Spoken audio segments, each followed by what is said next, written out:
magnetism of Eros. Trust in what your heart yearns for without concern about how it will manifest. Take step towards which moves your heart. Reach out for your soul, what your soul wants and needs. Allow yourself to be vulnerable, for only then can you really truly be held. That which appears out of reach or unavailable to you is closer than you realize. Wow, I'll say this more.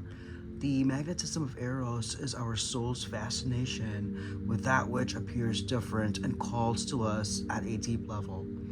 The soul attraction inspires us to remain open, be passionate, willing to engage with life, other people, and new vitalizing pathways and practices that inspire us.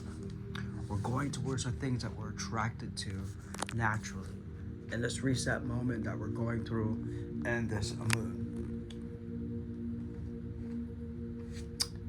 And now we're going to go to Angel Azrael, ending and beginnings. The angel message: just as you can have happy endings, you can have happy beginnings too, and embrace the change. Seriously, because we're gonna go through a tunnel of changes as Jupiter moves through and connects these two sides of Uranus and Pluto by being in Leo. And that's where Leo is really at the middle of a lot of the transmutation that we're about to really experience here at the end of 2026. It says, Archangel Azrael, whose name reflects divine help, serves on the copper and magenta ray of soul ascension alongside his counterpart, one of the main angels of death. This is the angel of death. He has come. He has come to take it away. He can assist us to move through all of life's transitions, connect us with the departed loved ones, and transform grief when we're ready to let it go. Whenever you see a crow, know that heaven is helping you. Wow, that's powerful, because we're starting over here and it's telling you what you need to do in this thing. It's actually a rebirth here with this Azrael. And whether a relationship of being or belief, Azrael shares that through change we learn to grow and expand. Wow. Now we're going to move on to the pillar of light here. Beings of light and divinity are calling you now. They wish to connect with you more strongly, and you are being guided to strengthen your energy field to allow more of the divine light that seeks you to flow through your body safely and into expression. Wow. Beloved initiate, you are called to allow more divine energy and light to emanate from your body to help build your light body so that love and healing of the cosmic feminine energies of the star of Isis can descend through you, offering healing, light, and assistance to humanity and setting your own heart and soul on fire with divine love and passion. It is suggested that you first build and strengthen your natural pillar of light within your energy body, like building a broadband cable, so that you can receive energy transmissions into your being more easily. Without such preparation, it would be like trying to run high voltage electricity through wires that were not equipped to handle it. Some fire and damage would occur, and the practice would not be safe or sensible. You know, this just goes with the fact that, like, being prepared with yourself. I mean, how would you be able to receive a lot of energy? Rest, good food, proper food that your body needs, exercise, and just taking care of yourself. Removing yourself from negative environments, you know, saving yourself the arguments with people, because some people are not here to understand anything. They're just here to disrupt. They disrupt that energy cable that they know that you're in tuned with. because they need you to be stupid. They need you to be stupid so you can be fumbling and they can look at the better person. And not to hate anybody, but that's a trick of the enemy.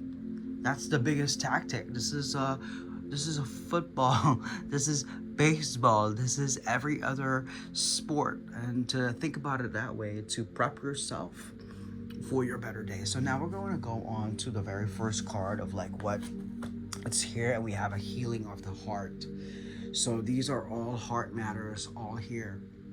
It's okay to not have it all figured out.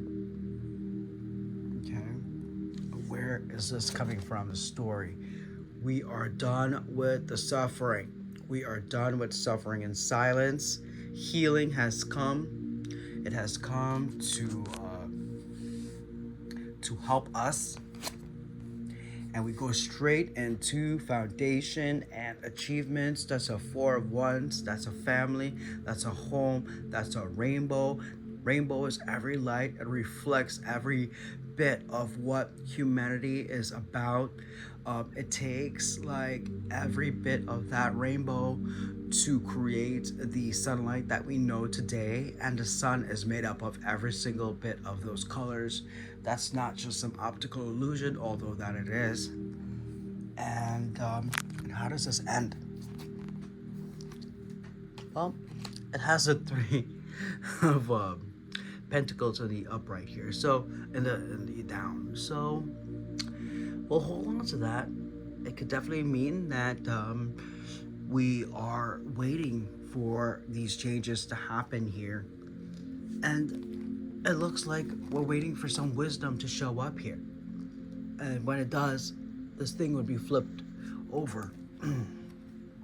Or we're waiting for a person so they can join the celebration, who's been far away, who's been learning about life. You know, we're waiting for that right thing to open up before we can actually begin to do the celebration here. And we're very close to it. Okay, so this card popped out and I decided to just leave it, just go along with it, because it was actually happening during the time here with the moon. And it is the Strength card here with the 7 of spirals, which usually means it's someone that's holding strong during this time of suffering in our life. And a new beginning comes here. Here's an Ace of Wands. This is a ram. This is a ram with a little bit of feathers, so you could tell that something from the divine is breaking through after the suffering. We know that it's this unconditional love. We know that it's a healed heart. And we have the 5 of Scrolls. Some hidden truth, some thing that has caused destruction in time is now here to recite the truth. Here we have a symbol of a ram again. And here's a ram over here. So who knows what that really is about. And another long wait. Here's this full moon here. And she's the Queen of Cups. And, you know, it's been a long time here. But wisdom is coming through. Wisdom is coming from whatever comes out of this over here. I definitely believe that it has to do with this ending and this beginning here that we're going through.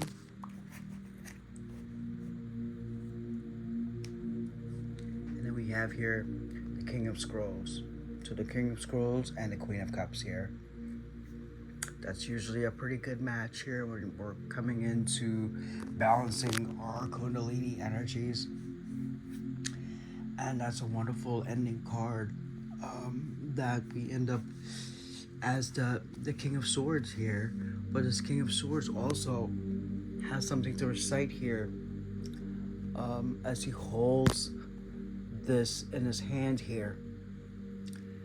And there is some news here to come. That's going to come, I guess, from a masculine energy. And so what do we have here? We have the Nine of Swords here with the Nine of Swords. I mean, it just tells us we are suffering in silence at the moment. We have a Five of Cups right under the Nine of Swords. So those are all like really sad things. As you could tell, this person has had to leave two cups behind, and there's usually three cups spilled, and here's one of them there. There they are,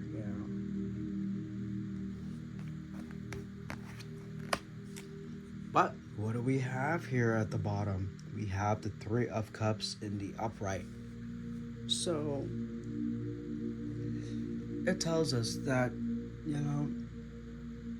that we're gonna get this celebration. It's gonna come from this news. It's gonna come from all of the times that we waited, and now we're here for the celebration. Here's the Nine of Wands. It's been a long time coming, but it's over. We are at the end of a long battle that we faced.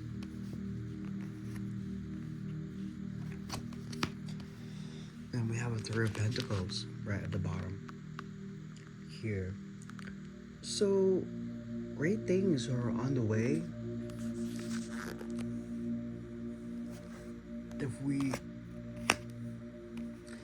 And here's the Nine of Wands.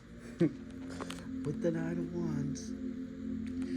So far we've had two Three of Cups, two Nine of Swords, two Nine of Wands that were ending a cycle for sure. What's at the bottom of this reading? A new beginning. The world. Look at this. The divine is birthing something new, and we're at the end here. And how does a story end for us? It ends in the Hangman. And in this case, we're going to rethink what we would like the view of our world to be like. These two birds are seeing things on an upside down at the moment because they are upside down. And they're just seeing things from a different way rather than seeing it from up down. They're doing it from, bottom up. And they're looking up. That's what's going on. Brace for change. Brace for the angel of death. Brace for the fact that we need to be connected to things of the heart. It's okay if you don't really know specifically. Just get into your heart. Over here, we're waiting for something or someone to begin that celebration. But that celebration is indeed going to happen simply because possibly the counterpart, the situation, the wait time that was needed for this. And look up, it's been a long time. Look how battered this person is. They're in bandages. They have been holding on for quite some time. But the world is changing, and the right companions, the right receptacles, the right tribe of people are beginning to find themselves free to make the proper connections that they need to, because the angel of death has come to bring new beginnings in our life.